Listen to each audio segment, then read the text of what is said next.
Tony Bellew versus Nathan Cleverly. Final prediction.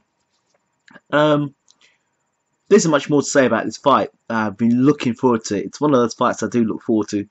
I still don't think it's worth pay-per-view, but it's a fight I'm looking forward to watching anyway. Sound like a bit of a contradiction there, but anyway. How do I see the fight going? Well, I felt in the first fight, I predicted that Tony Bellew would win the first fight, and Cleverly went on to win the fight. He didn't win the fight spectacularly. He won the fight by a round or two.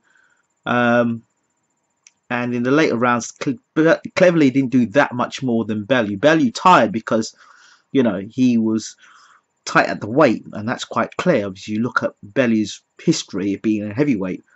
Now he's up at cruiserweight. I just think to myself, well, what was the reason why you didn't win the first fight? You won the fight because you were dead at the weight, and you felt that you could do better as a cruiserweight. And since he's come as a cruiserweight, he's actually knocked two genuine cruiserweights out, as opposed to Cleverly, who's knocked out two super middleweights. We don't know whether Cleverly's recovered from the fight against Kovalev. We don't even know if he's a genuine cruiserweight yet, because he fought two super middleweights. We don't know how physically strong he is as a cruiserweight, and we don't know if he gets on the chin as a cruiserweight, whether he's actually going to be able to take it. But what do we know as Bellew? We know that Bellew punches as a cruiserweight. We know that Bellew's knocked out two bona fide cruiserweights. We know that Bellew has a chin. He gets dropped, but he got up, gets back up, and he's actually had a meaningful fight as a cruiserweight. And actually, if you look at the resume of Bellew and you look at the resume of Cleverly, Bellew has fought in the much better competition. I beat the fact that Cleverly was the world champion at light heavyweight. All that being said, Bellew looks a man who's very, very confident. Very confident. And I like Tony Bellew. And Tony Bellew, if you're watching this video, mate, I find you a guy that speaks the truth. I like guys that speak the truth. I also like guys who are articulate and are able to express themselves in a manner without having to be rude. You've made a lot of valid points. And if anybody actually listens to Tony Bellew when he's talking, a lot of things he says make a lot of sense. You track back and see what he says. A lot of things he's made sense. I mean, he's made some cracking one-liners. He said you're not that bright, and he said to Cleverly, what, you got a 3-2, which is not even very good. So you're not even a very good maths teacher. So it was quite funny when I heard that. And there's a lot of one-liners that Bellew's come out with. Bellew's funny. I think he's good for the game. I think if you had to pick between Bellew and Cleverly to be a world champion, you've seen what Cleverly's like as a world champion. Bellew will fight anybody. He'll fight anybody. You know he'll fight anybody.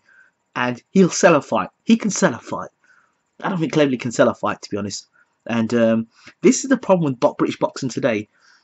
The minute a guy's got an opinion, the minute a guy stands up for what he believes, the minute a guy isn't reading off a script and saying the things that all, being politically correct and trying to be a politician in there, for God's sake, he's a boxer. And at the end of the day, say the things that you feel you believe. Be honest.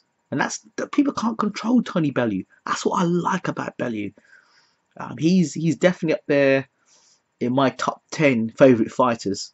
And, I've got to say, as a light heavyweight, I did find him boring.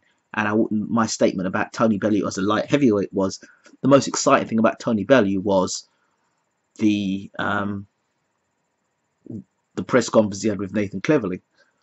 Since then, and I kept saying, why did we call him the Bomber?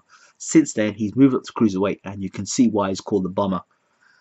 And he's going to put some serious pain on Mr. Cleverly. I really do.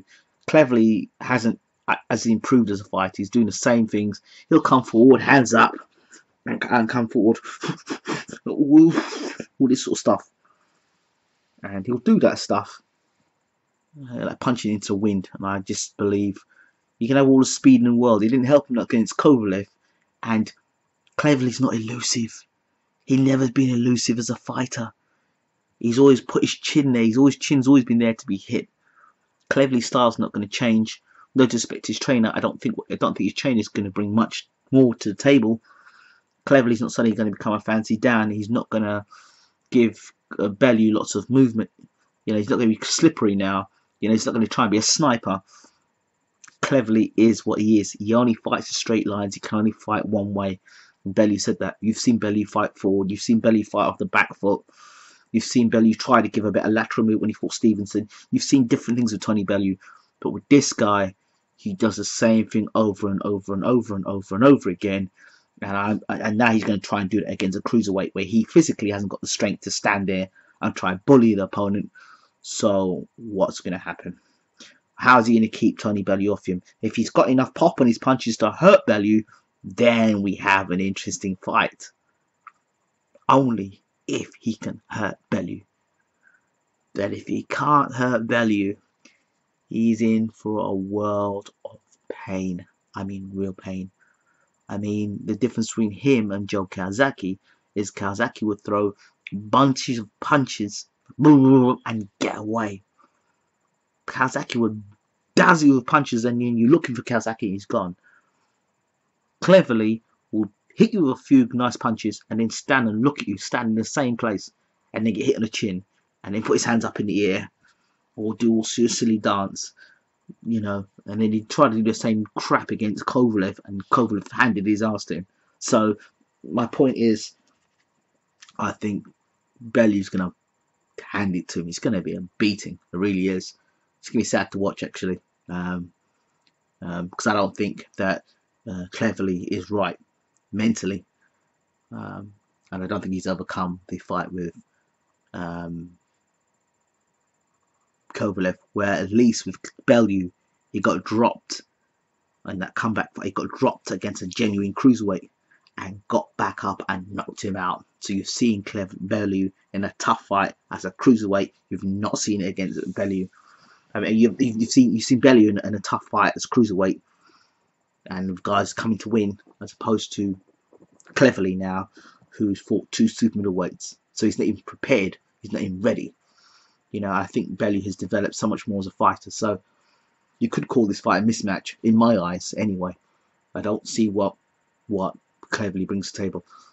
If he was fast and gave you lateral movement and was in and out and was busy, and more like Joe Calzaghe sort of style, yeah, I'd give Cleverly a chance. But he's not that. He'll just come in straight lines. And if anyone's going to give movement, it'll be Bellew. But he won't. He'll just go out there and he'll just put it on Cleverly. He really will. And the thing is, come fight night, it'll be interesting to see how much Bellew actually does weigh. Will he be weighing at the cruiserweight limit, or will he be weighing something more at the heavyweight limit? 24 hours, the weigh-ins on Friday, Saturday's the fight.